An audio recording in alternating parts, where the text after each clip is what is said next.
এইবাৰ মহালয়াতেই পৰিছে সূৰ্যগ্ৰহণ, অৰ্থাৎ 21 ছেপ্টেম্বৰ তাৰিখে মহালয়ৰ দিনটোতে এইবাৰ সূৰ্যগ্ৰহণ পৰিলক্ষিত হ'ব।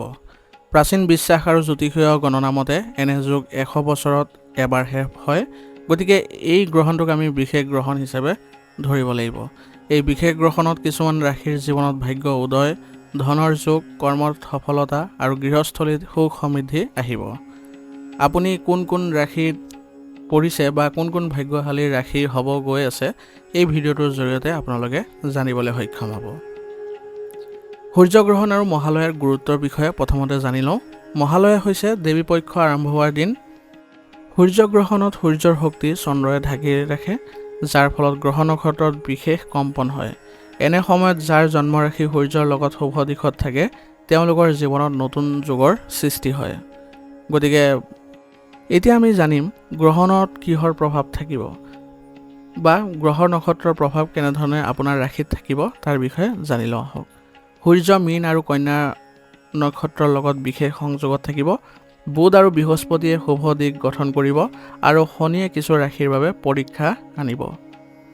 গতিকে এইখিনি হ'ল গ্ৰহৰ প্ৰভাৱ। এতিয়া আমি ভাগ্য উদয় হোৱা সেই 5 ভাগ্যশালী ৰাশিৰ বিষয়ে জানি লওঁ আহক, যাৰ প্ৰভাৱ গ্ৰহণৰ পাছৰ পৰা আপোনালোকে পৰিলক্ষিত হ'ব।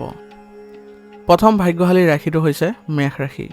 মেষ ৰাশিৰ সূৰ্যৰ শুভ প্ৰভাৱৰ ফলত আত্মবিশ্বাস বৃদ্ধি পাব, নতুন ব্যৱসায় অথবা নতুন কৰ্মত সফলতা পাব।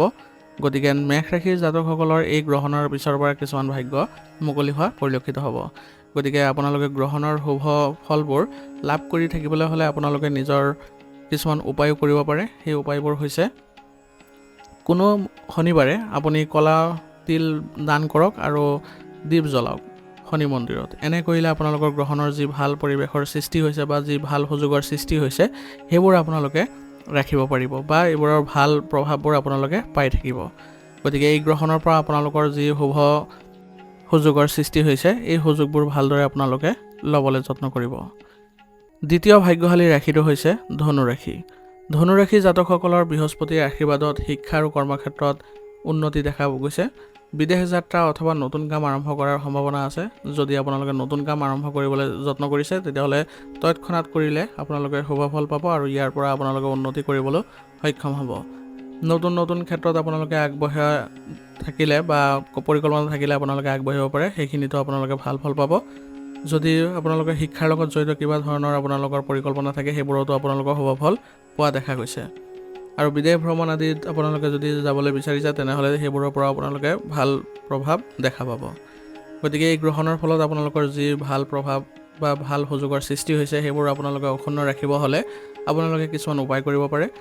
আপোনালোকে গ্ৰহণৰ পাছত কোনো এক বুধবাৰে আপোনালোকে গৰুক খাদ্য দিয়ক আৰু লগতে আপোনালোকে গ্ৰহণৰ সময়ত মহামৃত্যুঞ্জয় মন্ত্ৰ জপ কৰি থাকিব বা শুনিবলৈ যত্ন কৰিব।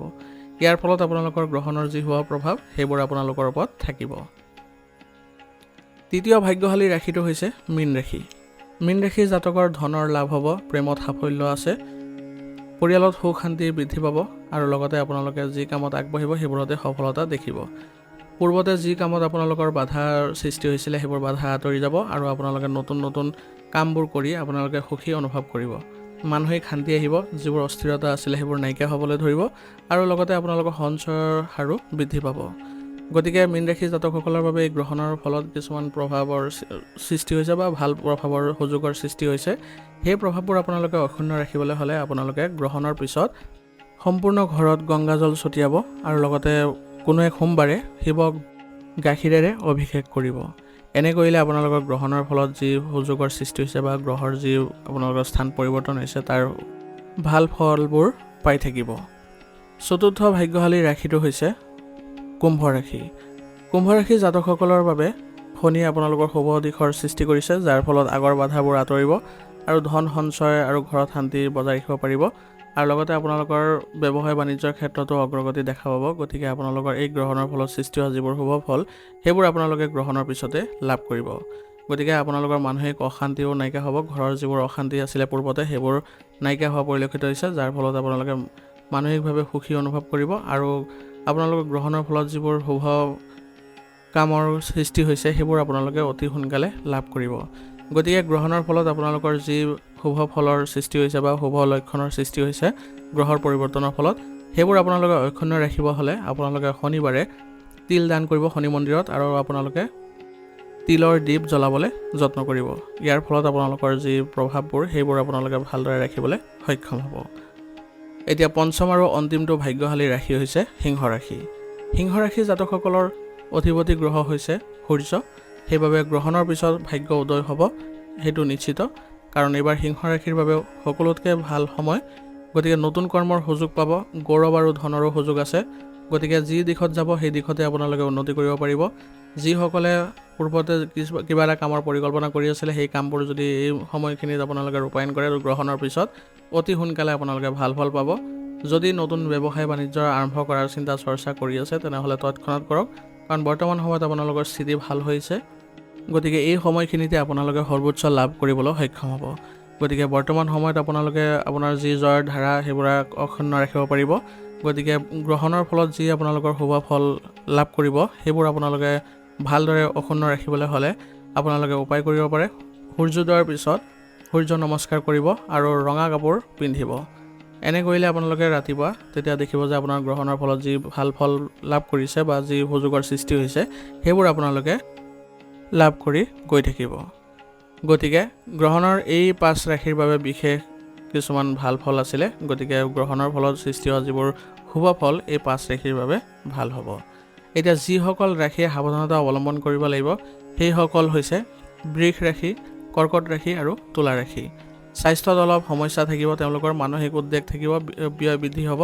তথাপিও আপোনালোকে চিন্তা নকৰিব, আপোনালোকে নিজে সতৰ্ক হৈ চলিব। আৰু লগতে গ্ৰহণৰ সময়ত আপোনালোকে এটা উপায় কৰিব পাৰে। সেই সময়খিনিত আপোনালোকে উপবাসে থাকি গায়ত্ৰী মন্ত্ৰ জপ কৰিব বা শুনিবলৈ চেষ্টা কৰিব। তেতিয়াহ'লে আপোনালোকৰ গ্ৰহণৰ ফলত যি আপোনালোকৰ কিছুমান সমস্যা বা যিবোৰ আপোনালোকৰ বেয়া ফলৰ সৃষ্টি হৈছে সেইবোৰ বহু পৰিমাণে কম হ'ব। গতিকে আপোনালোকে হতাশ নহ'ব, আপোনালোকে নিজৰ কাম নিজে কৰি যাওক আৰু যিবোৰ আপোনালোকে সাৱধানতা ল'ব লাগে সেইবোৰ সাৱধানতা লৈ আগবাঢ়িব। আৰু আপোনালোকে ওম নমঃ শিৱায় মন্ত্ৰ হওক বা আপোনালোকৰ গায়ত্ৰী মন্ত্ৰ হওক জপ কৰি থাকিব। গতিকে মহালয়াৰ দিনৰ সূৰ্যগ্ৰহণত এই 5টা ৰাশিৰ জীৱনত ভাগ্য উদয় হ'ব আৰু এই 3 ৰাশিৰ বাবে অলপ সাৱধানতা অৱলম্বন কৰিব লাগিব। যদি আপোনাৰ ৰাশিও ইয়াত আছে তেনেহ'লে নতুন অধ্যায়ৰ আৰম্ভ হ'বলৈ গৈ আছে। আৰু যদি আপোনাৰ ৰাশি সাৱধান হ'বলগীয়া, চিন্তা নকৰিব, উপায়বোৰ পালন কৰক, সকলো সমস্যা আঁতৰিব। মহালয়াৰ এই পবিত্ৰ দিনটোত সকলোৰে জীৱন শুভ হওক, শুভ শক্তি আহক তাৰে কামনা কৰিলোঁ। আৰু আপোনালোকৰ জীৱনত এক নতুন অধ্যায়ৰ সৃষ্টি হওক তাৰে মই কামনা কৰিছোঁ। গতিকে আজি আপোনালোকৰ পৰা বিদায় মাগিছোঁ। যদি আপোনালোকে ভিডিঅ'টো ভাল পাইছে তেনেহ'লে ভিডিঅ'টো লাইক কৰিব, চেনেলত যদি নতুন হৈ আছে চেনেলটো ছাবস্ক্ৰাইব কৰি ল'ব আৰু এই ভিডিঅ'টো আপোনালোকৰ পৰিয়ালবৰ্গৰ লগত বা বন্ধুবৰ্গৰ সৈতে শ্বেয়াৰ কৰি দিবলৈ নাপাহৰিব। আৰু কমেণ্টত ওম নমঃ শিৱায় লিখিবলৈ নাপাহৰিব। আৰু শুদ্ধ মনেৰে যদি লিখে নিশ্চয় আপোনালোকৰ বাবে ভাল ফল আহিব।